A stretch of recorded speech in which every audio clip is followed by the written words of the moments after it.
अपनी माँ रेखा और भाभी सुमन के साथ रहा करती थी। कोमल को चीज खाना बहुत पसंद था। वो हर चीज में चीज डालकर खाया करती थी। ऐसे ही एक दिन कोमल पिज्जा हाउस जाती है और एक्स्ट्रा चीज पिज्जा का ऑर्डर देती है और अपनी सीट पर जाकर बैठ जाती है। पिज्जा आने का इंतजार करने लगती है। इतने में उसकी कॉलेज की दोस्त रिया आ जाती है और बोलती है, कोमल तू यहाँ? तू कब से पिज्जा हाउस आने लग गई है? इतने पैसे कहाँ से आ रहे हैं? आ गई अब बातें करते करते यही बैठ जाएगी और मेरा सारा पिज्जा खा जाएगी। पैसे देने की बारी आएगी तो किसी काम का बहाना बनाकर भाग जाएगी। कुछ तो बोल, क्या सोचने लग गई? पिज्जा हाउस में बर्गर खाने तो नहीं आऊंगी ना, पिज्जा खाने ही आऊंगी। और रही बात पैसे की, तेरी तरह नहीं हूँ जो बिल के टाइम पर भाग जाऊँ। ऐसे क्यों बोल रही है? चल आज मेरी तरफ से तुझे पिज्जा खिला देती हूँ। बता कौन सा पिज्जा खाएगी? रहने दे, पहले खिला देगी फिर बिल भी मुझसे ही देने को बोलेगी। बैठकर मेरे साथ पिज्जा खा ले, एक्स्ट्रा चीज पिज्जा ऑर्डर किया है। चल तो इतना बोल ही रही है तो मैं खा ही लेती हूँ, लेकिन पैसे मैं दूंगी, ठीक है? कोमल के कहने पर रिया बैठ जाती है और कुछ देर बाद कोमल का पिज्जा आता है और दोनों बैठकर साथ खाते हैं। और अचानक से रिया के फोन पर कॉल आता है और वो बोलती है, कोमल मुझे एक अर्जेंट कॉल आ गया है, अब चलती हूँ, तू बिल दे दियो। ये तो मुझे पहले ही पता था कि खाने के बाद तेरा एक अर्जेंट कॉल आना ही है। चल कोई बात नहीं, तेरा हमेशा का है। रिया इतना बोलकर पिज्जा हाउस से निकल जाती है और कोमल बैठकर पिज्जा खाने लगती है।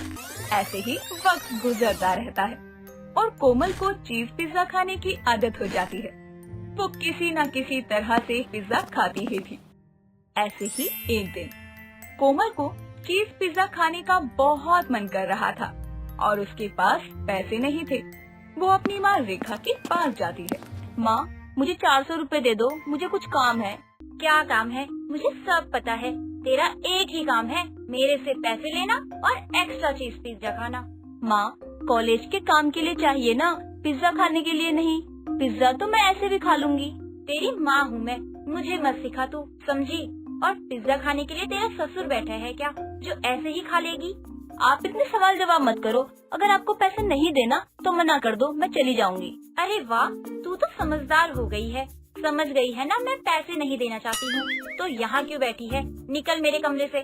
कोमल गुस्से में वहाँ से निकल जाती है और अपनी भाभी से पैसे मांगती है, लेकिन सुमन भी उसको पैसे देने से मना कर देती है और कोमल गुस्से में अपनी कमरे में चली जाती है और खुद से कहने लगती है, ये लोग तो मुझे पैसे देने नहीं वाले, अब मुझे ही कुछ करना पड़ेगा, वरना मैं तो पिज्जा खा ही नहीं पाऊंगी और मेरे पास तो सेविंग भी नहीं बचती है। कोमल रात होने का इंतजार करती है और सबके सोते ही कोमल रेखा के कमरे में जाती है और उसके पर्स से 500 का नोट निकालकर अपने कमरे में आ जाती है। अगली सुबह सुमन कोमल को नाश्ता देती है। कोमल खुशी खुशी नाश्ता करती है। उसके चेहरे पर खुशी देखकर सुमन बोलती है, क्या बात है ननद जी, आज बड़ी खुश लग रही हो। लगता है आज कहीं चीज पिज्जा की पार्टी होने वाली है। क्या भाभी आप भी कुछ भी बोल रही हो? जरूरी नहीं है कि चीज पिज्जा की वजह से खुश हो सकती हूँ, कोई भी वजह हो सकती है मेरे खुश होने की। नहीं नहीं, मैं मान ही नहीं सकती कि तुम्हारे चेहरे पर इतनी खुशी चीज पिज्जा की ना हो। माँ जी ने पैसे दिए हैं क्या? नहीं भाभी, और अब मैं चलती हूँ, आप मुझे बातों में लगा रही हो। कोमल जल्दी से अपना नाश्ता खत्म करती है और कॉलेज के लिए निकल जाती है। कोमल के जाने के कुछ देर बाद रेखा परेशान होकर बाहर आकर बैठ जाती है। रेखा को परेशान देखकर सुमन पूछती है, क्या हुआ माँ जी, आप इतनी परेशान क्यों हैं? कोई बात हो गई क्या? देखना बहू, कल ही मैंने अपनी पड़ोसन से पैसे लेकर रखे थे और आज सुबह देख रही हूँ तो वो पैसे पर्स में है ही नहीं। हो सकता है आपने पैसे कहीं और रख दिए होंगे, इसलिए पर्स में नहीं मिले। चलो एक बार पूरे कमरे में अच्छे से देख लेते हैं। सुमन के कहने पर दोनों कमरे में जाते हैं और पैसे ढूंढते हैं, लेकिन उनको पूरे कमरे में कहीं पैसे नहीं मिलते। दोनों थक कर बैठ जाते हैं। शाम होती है, कोमल घर आ जाती है और दोनों उससे भी पूछते हैं, लेकिन कोमल तो झूठ बोल देती है और कमरे में चली जाती है।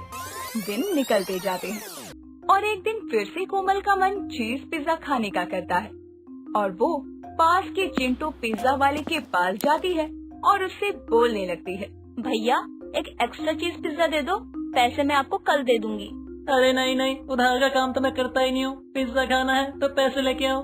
अरे भैया, मैं पास में ही रहती हूँ, आप रेखा जी को जानते हो ना, मैं उन्हीं की बेटी हूँ, वो आपको दे देंगी। अगर वो नहीं देगी तो मैं खुद दे दूंगी। क्या सबूत है कि तुम रेखा आंटी की बेटी हो? कल को मेरा पिज्जा पचा गई तो मैं कहाँ ढूंढता फिरूंगा तुमको? आपके कुछ पैसों के पिज्जा से मेरा क्या होगा? अगर मुझे लेकर ही भागना होता तो ज्यादा लेकर जाऊंगी ना। हाँ हाँ ठीक है, पर पैसा थोड़ा जल्दी दे देना। चिंटू जल्दी से जाकर कोमल के लिए एक्स्ट्रा चीज पिज्जा लेकर आता है और उसको लेकर अब कोमल घर आती है और पिज्जा को खाते हुए खुद से बोलती है, अरे वाह, माँ ने पैसे तो नहीं दिए, लेकिन माँ के नाम पर पिज्जा जरूर मिल गया। अब मैं माँ के नाम पर उधार पिज्जा ले आऊंगी और रक्षाबंधन पर जो पैसे होंगे वो चिंटू पिज्जा वाले को दे दूंगी। कोमल पिज्जा खाकर बहुत खुश थी। एक तरफ वो हमेशा पिज्जा खाती और दूसरी ओर उसका वजन बढ़ता जा रहा था। ऐसे ही जब कोमल को पिज्जा खाने का मन करता, वो चिंटू की दुकान पर जाती और उधार पिज्जा लाकर खाती। ऐसे ही एक दिन फिर से कोमल उसी दुकान पर जाती है और पिज्जा लेकर घर आ रही होती है। तभी अचानक से कोमल को सुमन देख लेती है और खुद से बोलती है, कोमल यहाँ क्या कर रही है और इसके हाथ में पिज्जा कैसे है? इसके पास तो कोई सेविंग्स भी नहीं है, तो ये पिज्जा कैसे खा रही है? आज तो पता करके ही रहूंगी ये पैसे कहाँ से लेकर आती है। कोमल के जाते ही सुमन दुकान वाले के पास जाती है और उससे सब पता करके दुकान वाले को घर आकर पैसे मांगने को कहती है और घर आ जाती है। कुछ देर बाद चिंटू घर आता है और कोमल को आवाज लगाता है। आवाज सुनकर सब बाहर आते हैं और रेखा बोलती है, क्या हो गया, मुंह क्यों फाड़ रहा है? क्या लेना है तुझे? लेना तो मुझे है, वो भी पैसे, वो भी आपकी बेटी से, जो उसने पिछले 2 महीने से मुझे नहीं दिए। अबे यार, ये तो घर आ गया। अगर माँ को पता चल गया कि मैं उनके नाम पर पिज्जा लेकर आती हूँ तो आज वो मुझे ही पिज्जा बना देगी, वो भी डबल एक्स्ट्रा चीज के साथ। आज तो मैं गई। कौन से पैसे लिए हैं उसने तुझसे जो तू मांगने आया है? पैसा नहीं बल्कि उधार का पिज्जा खाया जिसका बिल बहुत हो गया है।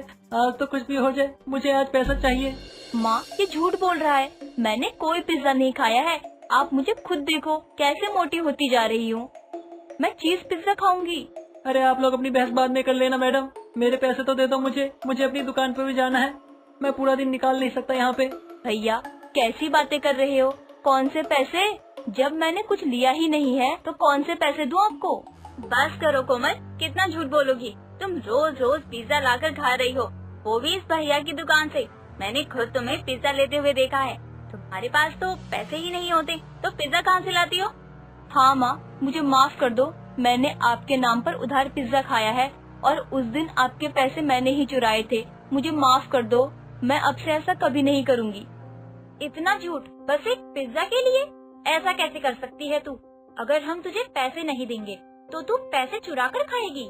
रेखा चिंटू को पैसे दे देती है और कोमल से बिना कुछ कहे अपने कमरे में चली जाती है।